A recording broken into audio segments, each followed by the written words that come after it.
Someone broke into my house last night. We ended up sleeping together. I'm terrified. I am a physicist living in Toronto, and about 8 years ago, I met the man of my dreams. We are about 5 years married, and he is my whole world. The man who makes me laugh, who makes me smile. But it was not my husband who came into my house yesterday, and I have no idea what's going on. My husband, Christopher, went for a business trip some 5 days ago. He is a lawyer, and sometimes goes out of town on business. He left from Pearson International Airport and called me upon arrival in Vienna. I get a little anxious whenever he is far from my sight, so he calls me to console me. He first called me after he passed through customs, and when he reached the hotel, he also called. Just a quick call, like a, "Hey honey, I'm here." We liked phone calls more, because we text everyone else and thought calling would be special for us. Then, I spent the last 4 days doing my regular chores and things. Yesterday was when Christopher flies back to Toronto. He called me from Vienna after getting to the airport lounge and told me that he was very tired and was going to fall asleep on the plane. I was glad he was finally going to rest after what seemed like a fairly active trip. Poor guy, he worked hard. His flight was supposed to come in at 11 p.m. Since I had an early class to teach today, I decided to cook up dinner and place it in the refrigerator for him. After teaching all day, I remembered that 11 p.m. had come and gone, and I didn't get word from Christopher, but I just assumed that his flight was delayed. He had a layover in London, and I know that they have some pretty brilliant thunderstorms this time of year, so I just figured that his flight was delayed. When 12 p.m. rolled around, I started to get a bit more worried. Maybe he lost his phone somewhere. Then all my feelings cooled down. I got a text. I knew Christopher was tired and he doesn't sleep well on flights, so I thought he just wanted to comfort me. That is why he sent a text and not called me. He said, "Just landed. We'll be home soon." I decided it would be best to get up early and meet him in the morning,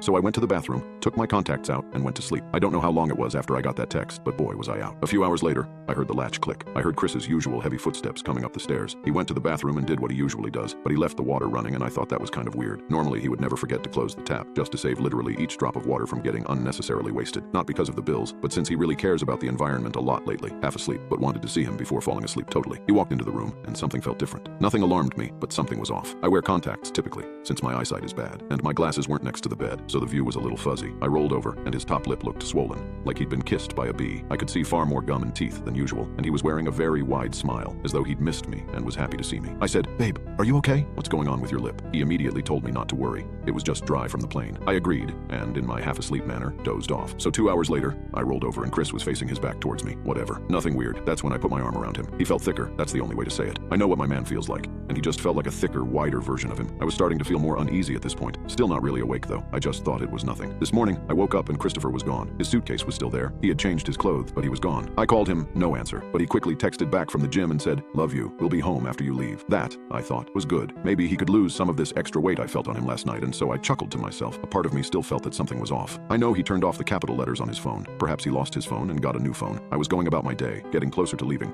when I saw his suitcase again. He left it on the landing by the door, and I think he wanted it there so he could organize it in the living room. As I was leaving, I first caught wind of a faint, musty smell, almost like someone left steak out in the sun for a few hours. I was halfway out the door, so I thought the smell was outside. But when I turned to look at his suitcase, it got much worse. The smell wasn't like steak left out for a few hours. It was more like steak left out for a few days. It smelled bad. I picked up the suitcase and saw that he had left his lock on it, and I didn't have the keys, so I moved it into the garage to keep it out of the house. When I was getting into the car, I received another text from Christopher. It said, "I love you. See you soon." I replied, "When you get home, check your suitcase. It smells and the handle has something sticky on it." Still, I thought it weird he would text like this and not call me. Then, about 10 minutes after I got in the car, my phone rang. Chris was calling me. Me. "Hello? Chris. Hey babe, I'm so sorry I didn't get to call you. You must be crazy." Me. "Why? Are you alright?" Chris. "Yeah, I've been stuck in London just trying to get on my plane to come home. Can you meet me at the airport?" I froze. I almost dropped the phone and nearly ran my car off the road. Me.